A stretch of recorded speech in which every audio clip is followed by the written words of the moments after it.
नमस्कार बच्चों। आइए हम आपको लिए चलते हैं अपने पाठ की ओर। अप्पू के साथ 2.5 साल। इस पाठ को हमने छोटे छोटे 7 बिंदुओं में विभक्त किया है, तो इससे आशा है आपको ये पाठ समझने में सरलता होगी। इस पाठ में सत्यजीत राय ने अपने फिल्म के कार्यकाल के दौरान आई हुई कठिनाइयों का वर्णन किया है। पहला बिंदु हमारा है फिल्म में काम करने वाले कलाकारों का चयन। सत्यरायजीत जी कहते हैं कि मैंने फिल्म के कलाकारों का चयन करने में काफ़ी समस्या हुई, मुख्य कलाकार अप्पू को चयन करने में।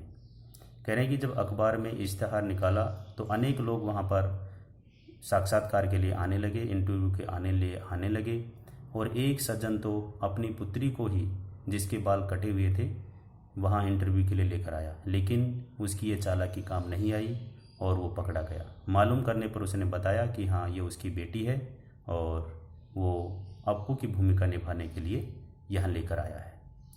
लेकिन अंत में उनकी पत्नी ने ही एक बच्चे को बताया जो पड़ोस में रहने वाला था, उसका नाम था सुबीर बनर्जी, और वही अंत में इस फिल्म में अप्पू नाम की भूमिका को निभाया।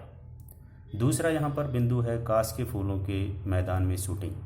कह रहे कास के जो फूल थे वो पालसिट गांव का जिक्र यहाँ पर आता है इस फिल्म में।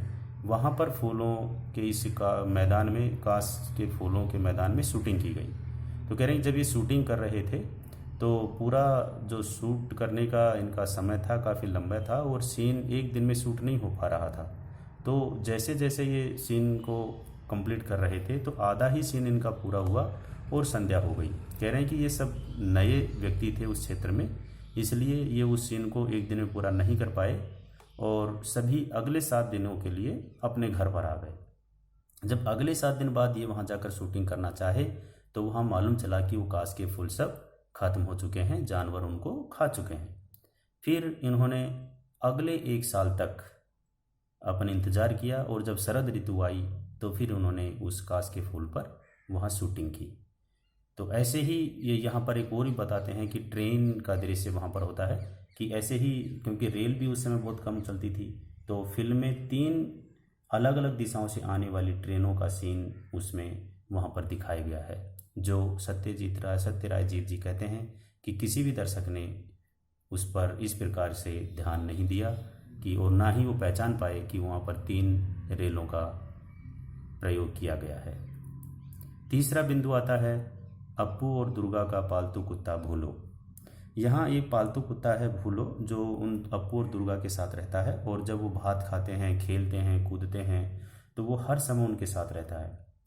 तो यहाँ पर सत्यरायजीत जी कहते हैं कि जब वो कुत्ता उनके साथ खेल रहा होता है तो उसको उसके पीछे पीछे दौड़ना होता है। ये उनका एक सीन था, लेकिन क्योंकि ये सीन थोड़ा लंबा था तो उसको नहीं कर पाए और पैसे भी इनके पास ख़त्म हो गए, तो ये वापस चले गए। अगले 6 महीने बाद जब पुनः ये सीन करने के लिए वहाँ उस गांव पहुँचे तो वहाँ उनको मालूम चला कि वो भूलो नाम का जो कुत्ता था वो मर चुका है।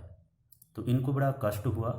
फिर जानकारी करने पर उनको पता चला कि गांव में ही किसी सज्जन के पास एक कुत्ता है जिसकी दुम उसी भूलो की जैसी सफ़ेद है, लेकिन वो पालतू नहीं है, वो समझदार नहीं है। तो काफ़ी प्रयास करने के बाद और संघर्ष करने के बाद में उनको वो सीन वहाँ पर करना पड़ा। ये करें कि हमने बहुत ज़्यादा संघर्ष किया कि हम उस संघर्ष को भुला नहीं पाए, उस कुत्ते के सीन को वहाँ करने के लिए।